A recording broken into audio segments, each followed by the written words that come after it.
Hai. Selamat datang kembali di channel Min Donghua.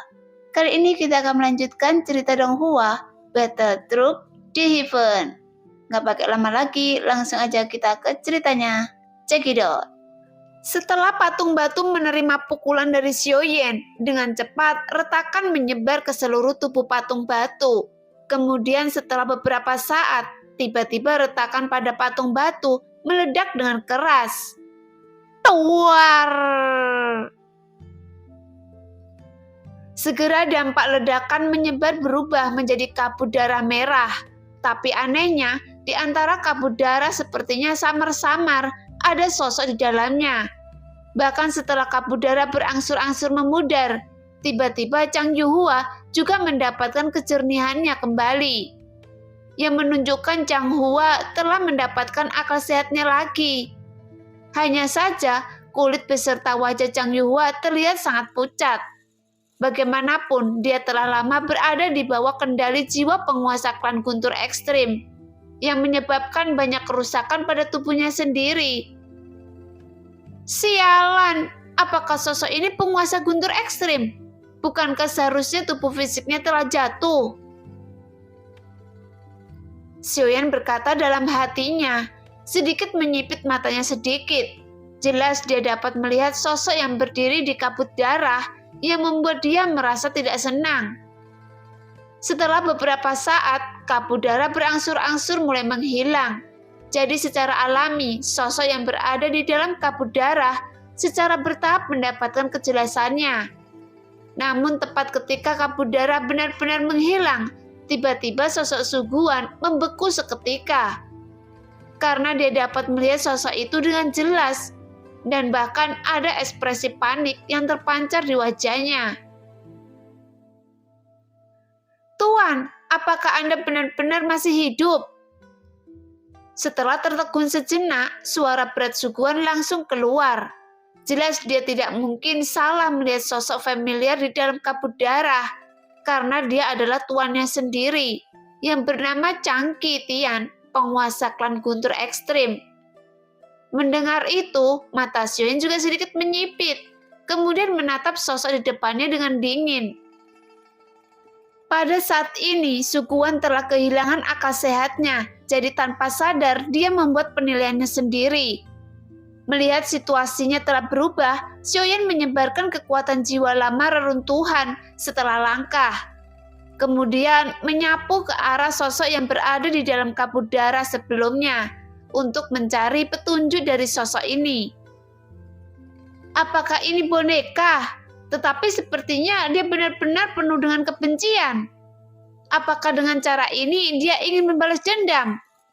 Tidak mungkin hanya dengan satu jiwa, bahkan dengan akumulasi selama puluhan ribu tahun, seharusnya dia tidak mungkin bisa melakukannya. Xiaoyan terus berpikir, tapi tatapan Xiaoyan segera beralih ke gunung hitam yang menjulang tinggi, kemudian berbalik ke arah Suguhan. Dengan cepat, Xiaoyan menepuk Goyan lagi, yang sedang tidur di jubah lengannya.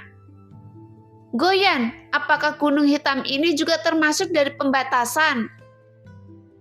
Tepat ketika Goyan mendengar kata-kata Xiaoyan, dengan tubuh yang kecil, dengan santai dia berjalan di bahu Xiaoyan. Iya, Anda benar, semuanya bagian dari pembatasan tempat ini. Goyan menjawab dengan tegas. Jelas dalam pertarungan sebelumnya, dia tidak terlalu memperhatikan gunung hitam, karena dia fokus pada pembatasan yang membahayakan Xiaoyan. Jika semuanya adalah pembatasan, lalu apa fungsi dari gunung hitam ini? Mendengar itu masih ada banyak pembatasan, Xiaoyan terus bertanya. Jika saya perhatikan, gunung ini kemungkinan besar itu sebuah altar. Goyan menjawab dengan ekspresi suram. Tidak, ini seperti cermin yang terdiri dari beberapa bagian, tapi untuk memastikannya, saya akan melihat lebih dekat lagi. Melihat pembatasan ini, Goyan sepertinya sangat tertarik.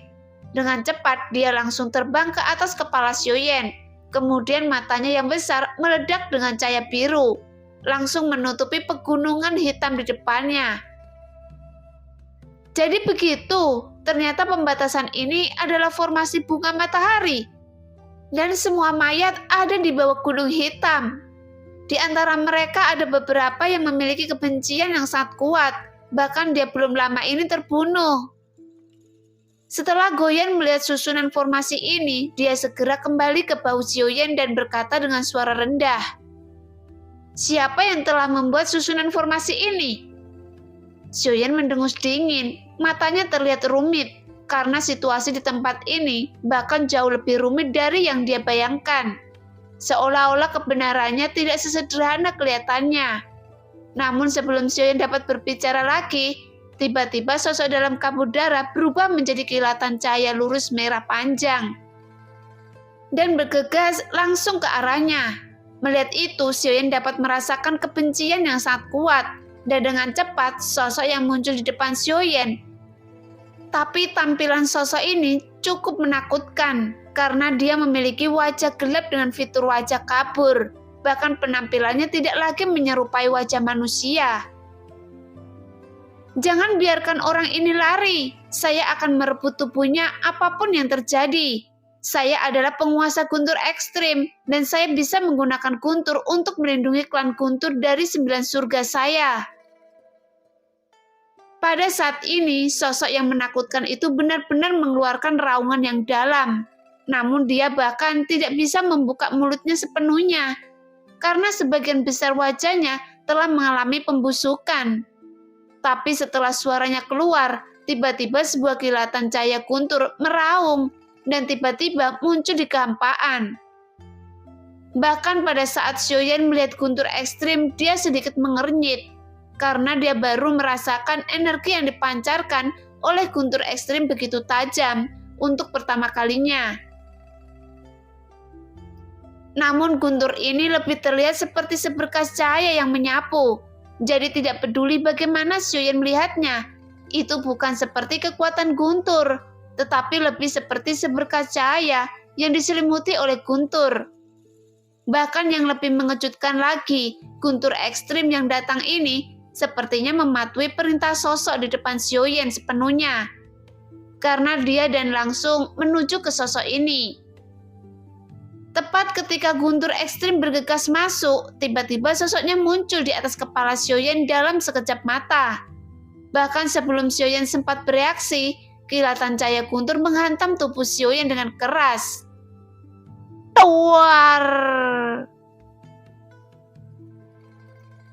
Segera tubuh Xiaoyan meledak dan membuat lubang di tubuh Xiaoyan. Sebelumnya Xiaoyan menstabilkan sosoknya.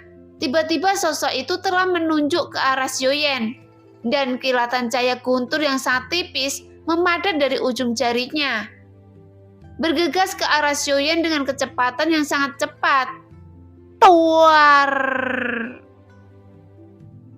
Kilatan cahaya guntur bagi Xiaoyan langsung mengenai dada Xiaoyan lagi, yang membuat Xiaoyan terpental ke belakang. Jelas kilatan cahaya guntur ini telah meningkat beberapa level. Pada saat ini, darah terus mengalir dari lubang di dada Xiaoyan, namun di bawah kekuasaan tubuh abadi dan keabadian kaisar, daging dan darah dengan kecepatan yang sangat cepat dapat dipulihkan dalam beberapa tarikan nafas. Meski begitu, pertempuran yang sebenarnya baru saja dimulai. Jadi ketika Xiaoyan telah pulih sepenuhnya, dia berencana untuk menangkap sosok tersebut. Namun tepat ketika menoleh untuk melihat sosok itu telah menghilang dalam sekejap mata. Segera Xiaoyan menyebarkan kekuatan jiwanya yang sangat kuat. Tapi tiba-tiba, kilatan cahaya guntur meledak menghantam perut Xiaoyan secara langsung. Namun sosok penguasa guntur menghilang lagi dengan kecepatan tinggi. Sialan, sosok ini sangat cepat. Xiaoyan bergumam dalam hatinya. Jelas dia sangat terkejut melihat kecepatan guntur ekstrim ini, yang membuat Xiaoyan tidak dapat menangkapnya sama sekali. Tapi saat Xiaoyan melihat kecepatan guntur ekstrim ini, matanya memancarkan cahaya kecemerlangan. Jelas Xiaoyan sangat tertarik dengan kemampuan yang dimiliki guntur ekstrim. Jika dia bisa mendapatkannya dengan kecepatan guntur ekstrim ini, dapat meningkatkan kecepatan tubuh utama Xiaoyan. Jadi saat Xiaoyan terjebak dalam situasi pertempuran, akan sulit bagi lawan untuk memprediksi pergerakan Xiaoyan. Meskipun tidak sebaik dengan kekuatan sumber jiwa yang dapat membuka ruang kehampaan dan dapat langsung melintasi celah kehampaan untuk berpindah ruang. Tetapi guntur ekstrim juga memiliki peran dalam pertempuran, sehingga dia dapat meningkatkan kekuatannya. Lagi pula, Xiaoyan hanya memiliki pecahan jiwa dari sumber jiwa sekarang, dan dia tidak tahu pastinya tentang keberadaan jiwa aslinya. Oleh karena itu, Xiaoyan tidak ingin terus membuang-buang waktu lagi, karena langkah selanjutnya adalah pergi ke alam kuno Dewa Abadi dan Dewa Iblis untuk melenyapkan Niang Yo dan Tianxun, dua raja roh dari istana surgawi. Jadi Xiaoyan juga mendapatkan sumber guntur ekstrim ini bagaimanapun caranya. Bagaimanapun Xiaoyan membutuhkan jantung guntur yang ketiga, sehingga pagoda kekosongan roh dapat berevolusi, dan masalah ini juga sangat penting. Memikirkan hal ini, Xiaoyan menjadi bersemangat lagi. Namun saat dia tertegun sejenak, tiba-tiba cahaya guntur menghantam Xiaoyan lagi dan lagi. Tuar, tuar. Ledakan demi ledakan terus bergema, yang membuat Xiaoyan terhuyung-huyung dan dia bahkan tidak bisa melawan. Karena dengan kecepatan seperti itu, hampir tidak mungkin menangkapnya dengan pasti. Tentu saja, Xiaoyan juga tidak duduk diam menerima serangan seperti itu. Karena alasan mengapa dia tidak bisa bergerak, bukan karena dia tidak ingin bergerak, tetapi Xiaoyan ingin melihat dan belajar lebih banyak tentang kemampuan guntur ekstrim dari mantan penguasa guntur sebelumnya. Bagaimanapun dengan cara ini, Xiaoyan dapat dengan cepat memahaminya daripada diajari oleh orang lain. Jadi mencari tahu sendiri sekarang. Pada saat ini, kekuatan sumber asli Xiaoyan menjadi semakin kuat. Karena dengan peningkatan kekuatan tubuh utama Xiaoyan, secara alami kekuatan jantung guntur dan hati api juga meningkat pesat.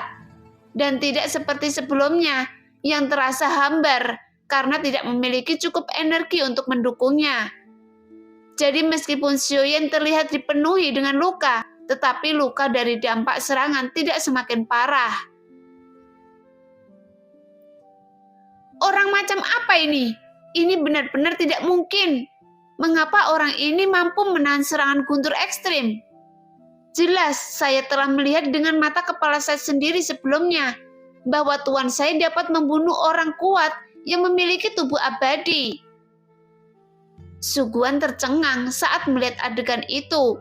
Karena dalam pemikirannya tidak peduli seberapa kuat tubuh fisik Xiaoyan, seharusnya benar-benar sulit untuk dapat mendukungnya. Di bawah kecepatan guntur ekstrim yang sangat cepat dan membidik ke titik vital, tapi mengapa dia masih bisa menahannya? Pada saat ini, Suguan masih mengamati pertempuran Xiaoyan dengan sosok penguasa guntur. Sekarang Suguan masih berdiri di beberapa titik, menatap pemandangan ke langit. Iya, orang ini juga memiliki jantung guntur. Oleh karena itu, dia juga bisa menahan serangan guntur ekstrem tuan.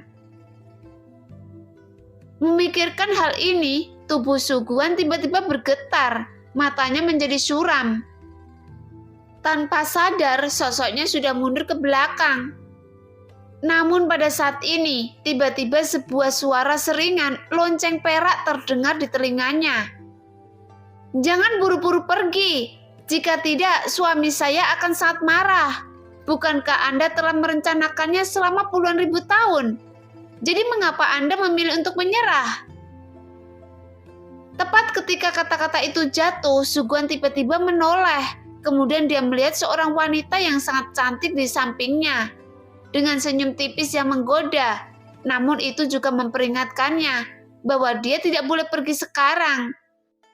Dan sosok wanita ini adalah sang ratu yang diam-diam melihat pertempuran Xiaoyan di belakang. Meskipun Xiaoyan tidak meminta bantuan kepadanya, namun dia tetap memilih untuk membantu Xiaoyan dan menghentikan Suguan yang ingin melarikan diri sekarang. Nah, demikianlah cerita hari ini. Terima kasih yang sudah menonton video Min Earth sampai selesai. Sampai jumpa di video selanjutnya. Bye-bye.